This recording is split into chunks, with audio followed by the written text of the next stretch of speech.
Bonjour à tous, ici le Geekophile. Alors cette émission, c'est la deuxième émission de Comics Over, puisque la première concernait le même mois. Oui, effectivement, j'ai fait deux Comics Over en un mois, mais la première, il s'agissait des comics librairies, et là, je vous parle cette fois-ci des comics en kiosque. Allons-y!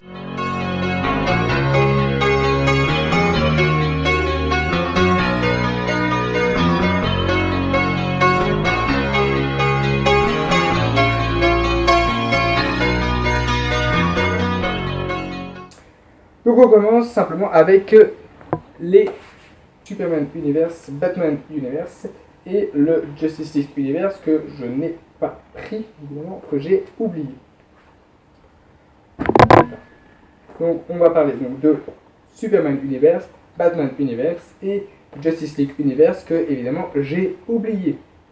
Enfin bref, donc 3 comics, donc là ce sont les 4e tomes, puisque ça a commencé il y a 4 mois. Simplement.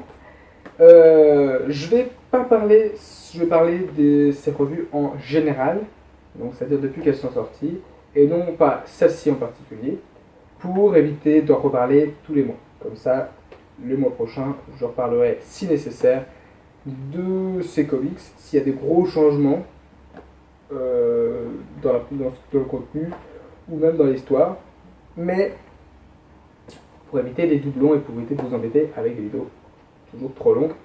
Comme celle-ci c'est la première, c'est peut-être un peu long, donc je vais l'écouter. Voilà. Donc oui, dans Superman Universe, on a 5 récits. Superman, ensuite donc on a Superman, Action Comics, Batman, Superman, Superman Wonder Woman, et enfin Bizarro.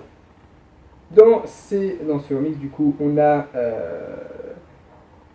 une histoire où Superman perd progressivement ses pouvoirs et son identité de Clark Kent, son identité secrète de Clark Kent, est révélée au grand jour. On a donc dans l'aventure Superman comment son identité secrète est révélée progressivement. Et puis dans Action Comics, on a ce qui se passe quand les gens savent que c'est que Clark Kent, quand les gens savent que Clark Kent est Superman. Et des histoires assez intéressantes qu'on voit que c'est un Superman en difficulté puisqu'il perd progressivement ses pouvoirs. En plus de ça, donc on va voir donc Superman Wonder Woman, qui va simplement être une aventure où on va voir Wonder Woman, comment réagit Wonder Woman à cette perte progressive des pouvoirs de Superman, comment elle va le soutenir, etc. Et puis enfin, on a Batman Superman. Batman Superman, on a Batman qui n'est plus le Batman que l'on connaît, n'est plus le Batman que l'on connaît. Je reparle très rapidement lorsque je parlerai de la série Batman Universe. Où on a ce Superman qui va vouloir demander de l'aide à Batman, mais qui ne va pas tomber sur son ami Bruce, mais sur quelqu'un d'autre. Voilà, je vous en parle très rapidement dans Batman Universe. Et puis, la dernière histoire, c'est Bizarro. C'est très particulier au niveau du dessin, c'est très cartoonesque, voilà. Je sais pas ce que je préfère. Voilà, bon, ça. Les autres histoires sont pas mal. Alors, j'ai du mal avec Batman Superman. Superman Wonder Woman, ça va. Superman et Action Comics sont très bien. J'ai du mal avec Bizarro et Batman Superman, mais sinon les autres, j'aime bien. Notre revue du mois, c'est Batman Universe. Batman Universe qui est composé donc de Batman, Detective Comics, Robin, Son of Batman, Batgirl et Grayson. Alors, on va faire une à une. Batman, en fait, donc, là c'est compliqué. Donc Batman n'est plus Bruce Wayne. C'est un Batman qui a une genre d'armure et je vous dis pas qui est derrière cette armure, ça sera plus sympa de le découvrir. Mais ça a son charme. J'ai du mal encore à accrocher avec l'idée. Mais voilà, le scénario, j'ai du mal. Mais Batman, ça reste une des meilleures séries de ce comic. Donc Batman, ça va encore. Detective Comics, c'est la même chose. On voit ce Batman, mais cette fois-ci, pas vu du point de vue de Batman, comme dans Batman, mais du point de vue des détectives et des policiers de Gotham. Et j'accroche très difficilement à celui-ci. J'ai beaucoup plus de mal. Ensuite, on a Robin, Son of Batman. C'est... Encore une fois, Robin, Son of Batman, ça part un peu dans tous les sens. J'ai du mal à accrocher. Voilà, c'est un avis. J'ai du mal à accrocher quand même. Batgirl est sympa. C'est girly, un petit peu. Hein, c'est-à-dire que ça joue beaucoup sur le fait que ce soit une jeune adolescente qui a quand même beaucoup de gadgets, enfin, qui est un peu trop fille, je trouve. C'est-à-dire que, ouais, c'est bien d'apporter de la féminité à un personnage de Batman. Là, Batgirl, donc, il reste badass malgré tout, mais c'est pas la... Enfin, l'histoire est sympa, mais c'est pas le personnage que je préfère, et je trouve ça peut-être un peu trop exagéré d'un côté girl. Bref. Et enfin, Grayson, c'est une histoire sympa où on imagine, on a la version de Grayson, de Dick Grayson, l'ancien Robin, ancien Nightwing ensuite.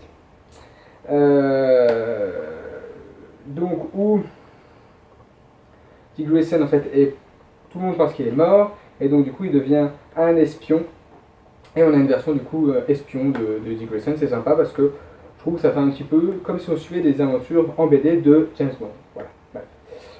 On a aussi donc le magazine Justice League Universe, que je n'ai pas sous la main, parce que je l'ai oublié, mais qui est sympa puisqu'il y a deux histoires Justice League. Il y a Justice League et Justice League of America. Donc l'un c'est l'arrivée de Darkseid et une baston entre Darkseid et l'Anti-Monitor. Alors l'Anti-Monitor c'est une entité assez balèze, aussi balèze que Darkseid, et donc du coup ça va c'est vraiment violent et c'est sympa. Deuxième histoire, cette fois-ci c'est un dieu kryptonien, Rao, qui arrive sur Terre et qui fait des miracles pas possibles. Et il y a toujours un sceptique, c'est Batman, comme toujours, il a raison d'être sceptique, là où tout le monde se dit « Oh voilà, on a trouvé notre sauveur ». Donc, il n'est pas forcément confiant de ce Rao. Voilà. Et donc, peut-être qu'il va naître un conflit entre Batman et Superman, où Superman fait confiance aveuglément à Rao, puisque pour lui c'est un dieu. On a ensuite trois autres histoires, on a Arrow, Wonder Woman et Flash. Donc Flash, moi j'aime bien, j'adore l'histoire de Flash, donc du coup je trouve ça sympa, moi j'aime bien. Il y a une histoire de voyage temporel, de Reverse Flash qui va aller récupérer des méta-humains du passé en fait, pour se faire une sorte de ligue de méchants. Mais en fait, au lieu de prendre des gens qui sont méchants de base, eh bien il va prendre des gentils et leur dire, comme ils sont du passé, il peut leur dire ce qu'il veut. Il va dire, voyez, Flash c'est un méchant, mais il s'est passé pour un gentil, il a réussi à se donner une image de gentil et tout me fout sur la tronche, mais c'est pas de ma faute, c'est moi je suis gentil, simplement à chaque fois qu'il fait un truc, il fait style de sauver les gens, mais en fait c'est lui qui crée les événements, donc c'est un méchant, il faut s'en débarrasser. Donc ils s'unissent du moins, puisqu'il va chercher 3-4 personnes dans le passé pour faire une équipe balèze. Il les unit, il les entraîne de sorte à pouvoir battre Flash. Et là, c'est très intéressant. On a ensuite Wonder Woman. Alors Wonder Woman, donc l'histoire est intéressante, elle est peut-être un petit peu longue, mais en gros, on a une Wonder Woman qui est là, et qui un jour est attaquée par un jeune homme qu'elle pense un simple main, et le mec lui est pas dérouillé, mais arrive quand même à lui planter une flèche d'or dans l'épaule, etc. Elle disparaît toujours avant que Wonder Woman puisse le choper. Et c'est intéressant de voir Wonder Woman qui essaie de comprendre qui est ce mec, qui est cette personne, et pourquoi il fait ça. Donc assez intéressant comme histoire, un peu longuette, je trouve, hein, mais ça se construit bien et ça pourrait être sympa sur la suite. Enfin, dernière histoire, Arrow. Je connais plus le personnage depuis la série Arrow, même si je connaissais un peu le personnage, surtout grâce à l'intermédiaire de la série Justice League, la série dessin animé Justice League, donc 2000 voire même un peu avant, qui était une très très bonne série. Mais je connaissais pas beaucoup Arrow au niveau des comics. J'ai commencé donc certains comics qui ont été réédités il n'y a pas très longtemps chez Urban Comics, mais c'est des versions Eagle Moss que j'ai, une collection dont on reparlera et dont le Geek Alien nous a déjà parlé.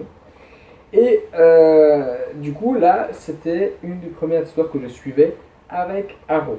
Et on a Arrow qui un petit peu se cherche, qui quitte tout, parce qu'il en a marre de sa vie à Star City, ou Starling City, selon les versions. Il quitte tout, il laisse un petit peu il y a quelques partenaires qui travaillent sur la ville, donc il se bat et il les laisse. Et il s'avère qu'en fait, il est obligé de revenir parce qu'il y a une genre c'est un scientifique qui a inventé des robots. Un petit peu à la manière de Robocop, où ces robots sont destinés à faire la loi. Sauf que le problème, c'est qu'elles sont extrêmement dangereuses, ces robots. Ils sont extrêmement dangereux, ces robots. Et la seule menace qu'il y avait, c'était Arrow. Et Arrow, en fait, est parti. Et c'est du coup assez compliqué. On va voir que c'est plus compliqué que ça, puisque Arrow va revenir et tout, mais j'en dis pas plus. Je vous laisse découvrir. Je trouve assez intéressant. Donc Justice League, le manuel Justice League, moi perso, j'aime bien. On continue la première partie de Vador abattu. Alors Vador abattu, c'est donc un récit en deux parties. Donc la première partie est sortie en mai, et la deuxième partie sort en juillet, sur le 1er juillet.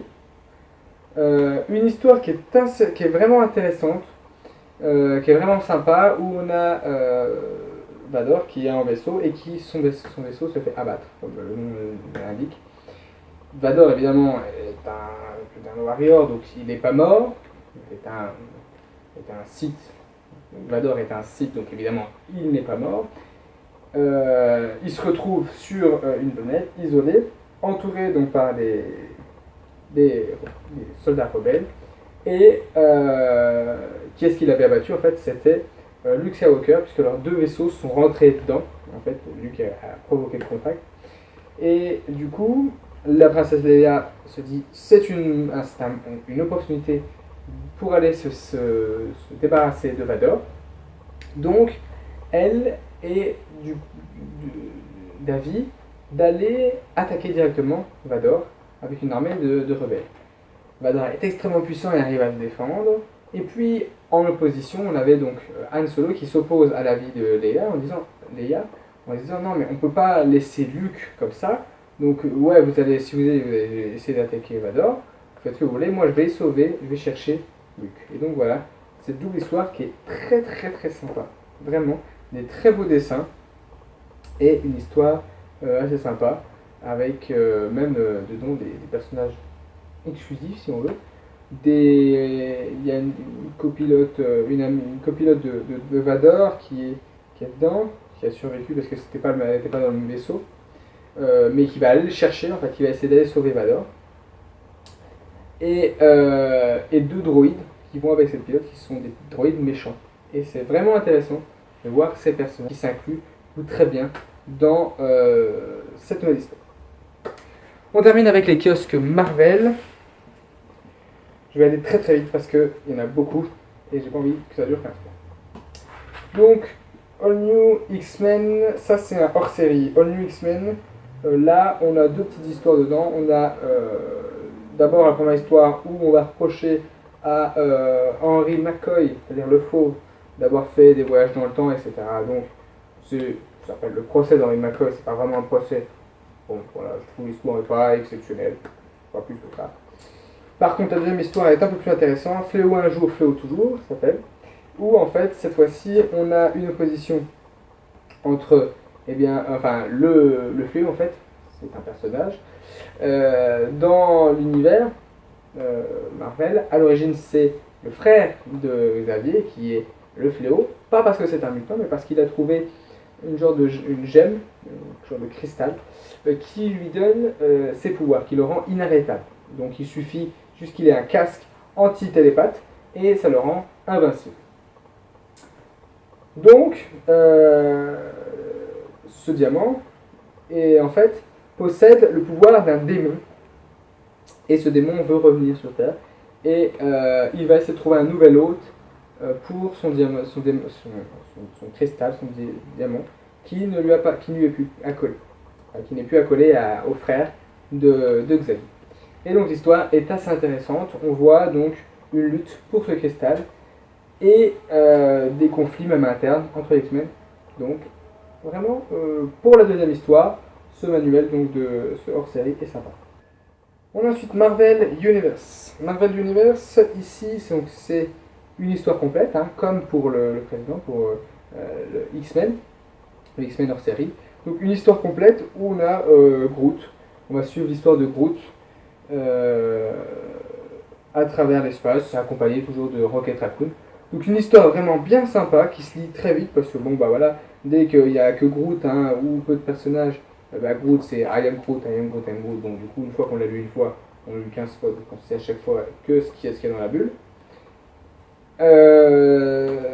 Vraiment sympa, une histoire très très sympa, très mignonne parce que Groot c'est un personnage qui est marrant et qui pourrait même pour les jeunes lecteurs, ce genre d'histoire est sympa.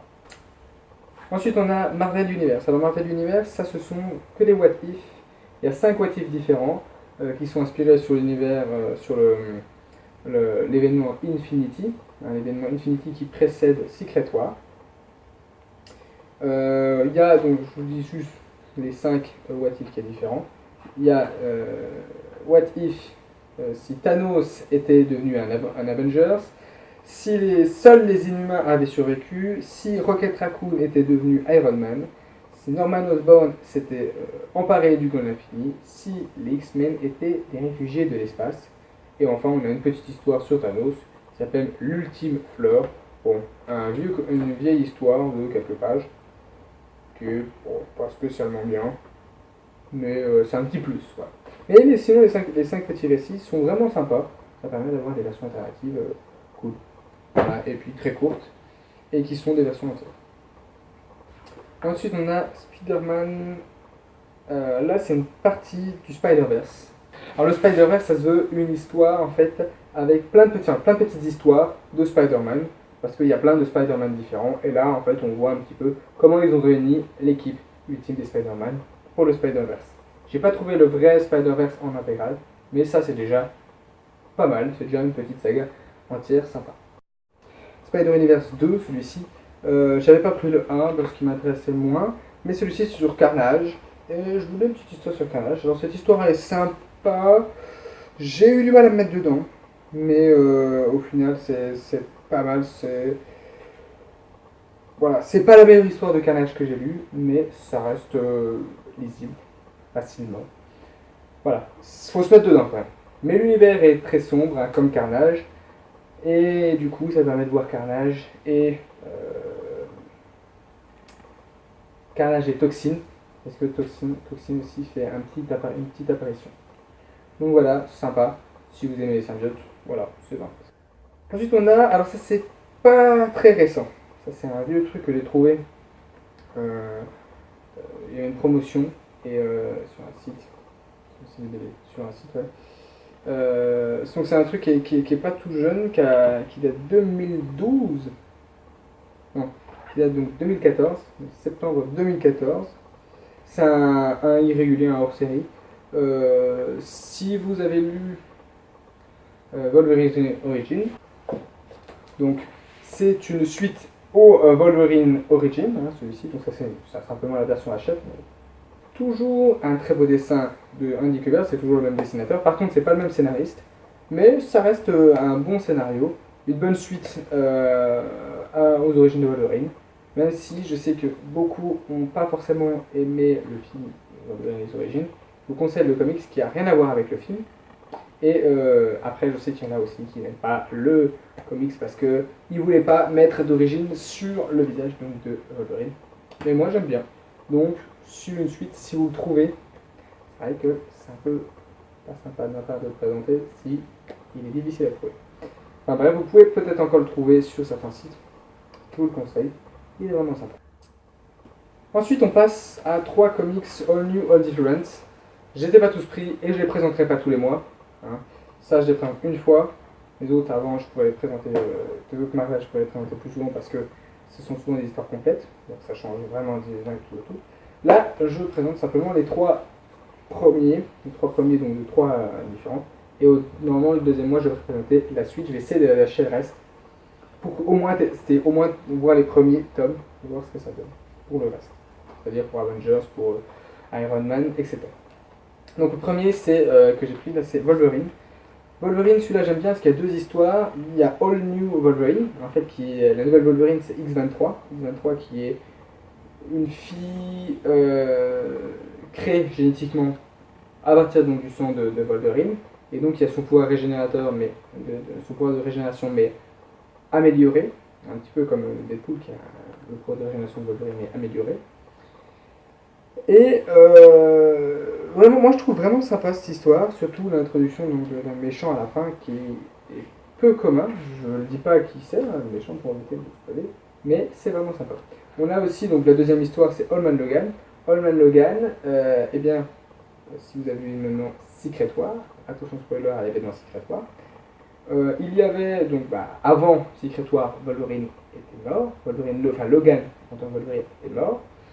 Et lors de l'événement Secret War, comme on a un multivers sur une seule planète, sur le Battle World, il y avait une partie du Battle World où on a Old Man Logan qui avait une histoire vraiment centrale, très intéressante et vraiment bien amenée, où il passait dans plusieurs états du Battle World. Et en passant plusieurs états du Battle World, il s'est rendu compte qu'il y avait des incohérences et que Fatalis manipulait tout le monde. Et il a mené, en partie, entre autres, il a mené la révolution contre Fatalis. Je vous l'ai dit, c'était des spoils, vous êtes prêts. Et donc à la fin, donc, à la création de l'univers par les 4 Fantastiques, par Mr. Fantastic qui recrée qui va recréer progressivement ce multivers. On sait que là, il n'y a qu'une seule planète Terre pour l'instant, mais il est en train de recréer progressivement. Donc là, on se retrouve avec un Old Man Logan. Old Man Logan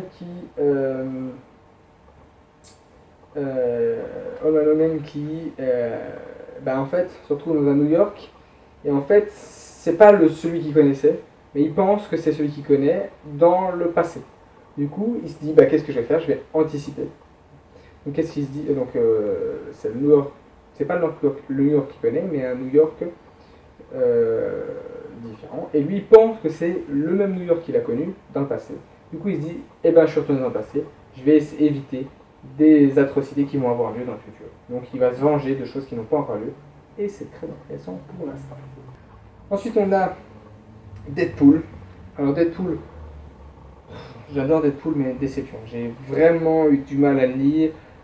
Bon, Deadpool devenu un des Vengeurs. Deadpool a une agence de Deadpool, de mecs déguisés en Deadpool qui n'ont pas forcément son pouvoir de régénération, qui n'ont pas forcément son pouvoir de régénération, qui l'aident à faire des boulots mais payés, contrairement aux Avengers, etc. Bon, j'ai du mal. Après, on a aussi Spider-Man Deadpool. Spider-Man et Deadpool, qui est une histoire aussi sur laquelle j'ai beaucoup de mal. Je vais peut-être plutôt me pencher sur le mensuel, donc Spider-Man la prochaine fois. Là, c'est pas certain que je continue celui-là. Parce que vraiment, j'aime bien Deadpool, mais là, j'ai pas accroché. Vraiment. Dommage. Il se retrouve face à, d'ailleurs oui, non, j'ai oublié de préciser, dans Deadpool et Spider-Man, en fait, ils affrontent des ennemis du Doctor Strange, puisqu'on a des démons et des sans-âmes qui doivent affronter. Voilà, bref.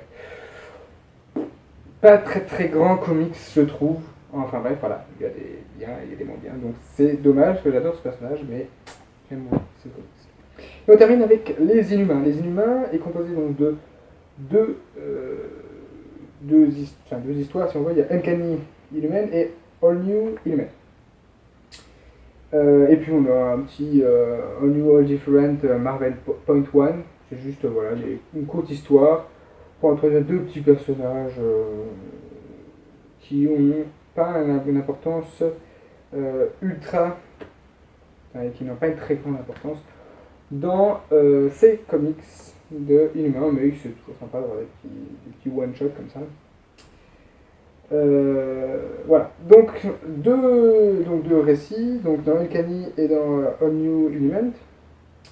On a donc dans l'un, on va suivre Médusa ici, c'est cette grande rousse, avec les cheveux très très longs, cette rousse avec les cheveux très très longs, qui, en fait essaie de réparer un petit peu les erreurs qu'a fait Flèche Noire dans le passé. Alors Flèche Noire dans le passé, il a lâché une bombe tératogène, donc qui a des brumes tératogènes qui tournent selon les vents dans le monde, et ça a l'avantage de révéler le pouvoir d'Inhumain, mais aussi de tuer dans l'inconvénient de tuer des, mutants. Enfin bref, là elle veut aussi réparer les dommages collatéraux en cherchant les Inhumains et en essayant de les recruter. Voilà.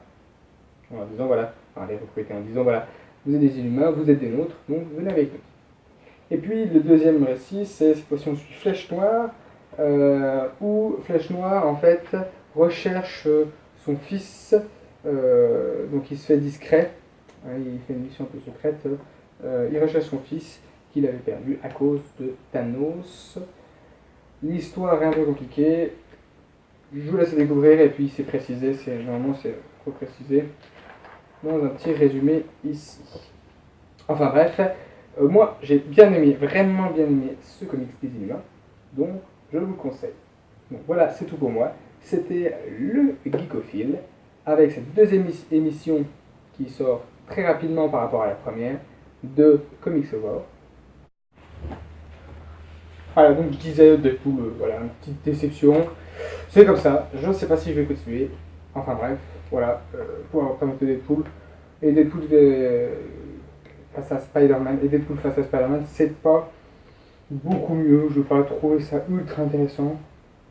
Il se retrouve face à, d'ailleurs oui, non, j'ai oublié de préciser, dans Deadpool et Spider-Man, en fait ils affrontent des ennemis du Doctor Strange, hein, puisqu'on a des démons et des sans-âme qu'ils doivent affronter. Voilà, bref.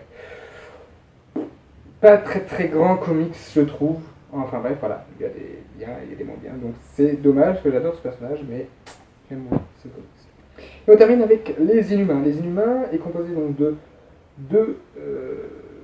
deux histoires, si on veut. Il y a Uncanny Inhuman et All New Inhuman. Et puis on a un petit All New All Different Marvel Point One. C'est juste voilà, une courte histoire pour introduire deux petits personnages qui ont pas une importance ultra, qui n'ont pas une très grande importance dans ces comics de Inhumains, mais c'est toujours sympa d'avoir des petits one-shots comme ça. Voilà, donc deux récits, donc dans Uncanny et dans All New Inhuman.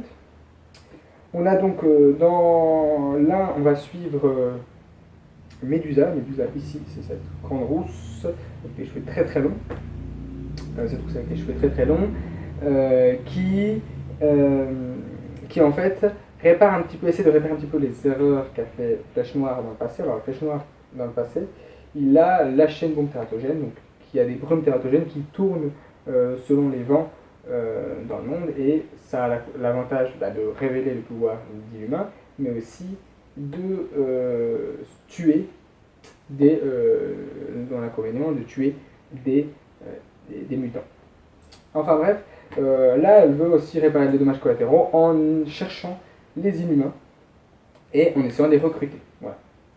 En disant voilà, enfin les recruter en disant voilà, vous êtes des Inhumains, vous êtes des nôtres, donc venez avec nous. Et puis le deuxième récit, c'est cette fois-ci on suit Flèche Noire, où Flèche Noire en fait recherche son fils, donc il se fait discret, hein, il fait une mission un peu secrète, il recherche son fils qu'il avait perdu à cause de Thanos. L'histoire est un peu compliquée, je vous laisse découvrir et puis c'est précisé, normalement c'est reprécisé dans un petit résumé ici. Enfin bref, moi j'ai bien aimé, vraiment bien aimé ce comics des Inhumains, donc je vous le conseille. Voilà, c'est tout pour moi, c'était donc voilà, c'est tout pour moi, c'était le Geekophile, avec cette deuxième émission qui sort très rapidement par rapport à la première, de Comics Over. Sur ce, je vous dis Vous pouvez venir donc nous donner vos idées de choses à lire pour le mois prochain, si j'ai le budget et si j'ai le temps, parce que j'ai déjà beaucoup de lectures, dans les commentaires.